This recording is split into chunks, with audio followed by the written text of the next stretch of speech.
பஸ்ல என் சீட்டுக்கு பக்கத்துல ஒரு குடிகாரர் என்னையே குறு குறு குறு குறுன்னு பார்த்தாரு. ஒண்ணு. ஆமா. சரி அழகா இருந்தா பார்க்கதான் செய்வாங்க, நானும் கண்டுக்கலனே. ஐயோ இந்த நாள்ல டபடக நாராயணா, நீ வியாபாரமே ஆவாத ஓட்டத்தக்கல் எல்லாம் வியாபாரம் பண்ற. குறுகுருன்னு பார்த்தாரு. சரி அழகா இருந்தா பார்க்கதான் செய்வாங்க, நான் கண்டுக்கல. ஆமா. ஒரு 5 நிமிஷம் கழிச்சு இந்த மூஞ்சி போய் ஹனி சனின்னு கொஞ்சிட்டு தெரியுது. ஏய் யாரு கூட கூட அட பண்ணாத. ஆமாடா.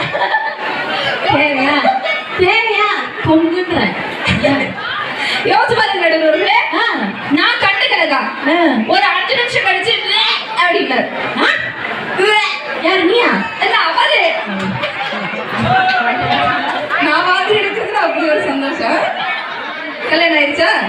ஆகாது. இங்க வந்து உட்காந்து என்னைய பேர் பார்த்துட்டுனா எப்படி ஆகும்?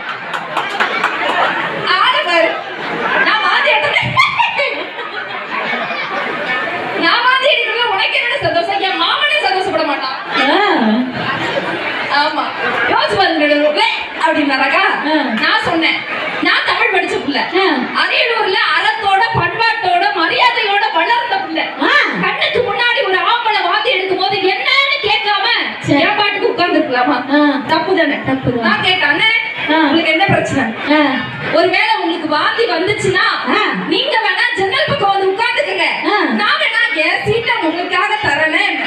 அதுக்கு அண்ணா சொன்னாரு, இல்லம்மா எனக்கு இப்ப வாந்தி வர மாதிரி தான் இருக்கு, இன்னும் வரல, வந்தா நான் மாறி உட்காந்துக்கிறேன்.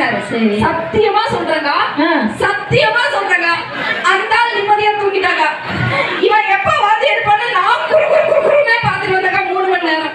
யோசிச்சு பாருங்க, கல்யாணம் ஆகி கன்சீவ் ஆகி நான் எப்ப வாந்தி எடுப்பேன்னு நான் காத்திருக்கிறதுல ஒரு நியாயம் இருக்கு.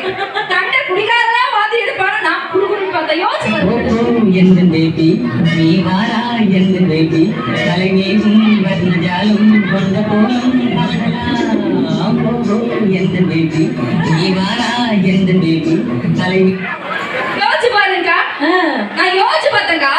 ஆஃப்டர் ஆல் ஒரு 3 மணி நேரம் குடிகாரம் கூட பஸ்ல டிராவல் பண்ற எனக்கே மூச்சு விட்டுது. வாழ்க்கை முழுக்க குடிகாரனை கட்டி டிராவல் பண்ற எங்க அக்காங்களுக்கெல்லாம் கையை தட்டணும். அருமை அருமை. டிராவல் பண்ற எங்க அக்காங்களுக்கெல்லாம் இந்த கோயிலுக்கு பக்கத்துலயே இன்னொரு கோயில், நடுவர் சொத்தை வித்து நான் கட்டுவேன். ஹெல்ப் பண்றியா? கார் விட்டுலாமா? கையில நீ வேற 16 லட்சம் 18 லட்சம் நீ பாடினா டியூ கட்டிட்டு இருக்காங்க. நடுவர்களே யோசிச்சு பாருங்க, ஒண்ணு இல்லக்கா, நம்ம ஊர்ல பக்கத்துல நம்ம வீட்டுல நடக்கிற விஷயத்தை வச்சே பேசுவோம். சரி, ஒரு ஊர்ல ஒரு ஆம்பளை புள்ள ஒருத்தவங்களுக்கு பிறக்குது, ஒரு பொம்பளை புள்ள பிறக்குதுன்னு வச்சுப்போம். சரி, ஒரு ஆம்பளை புள்ள பிறந்த வீட்டுல என்ன சொல்லுவாங்க?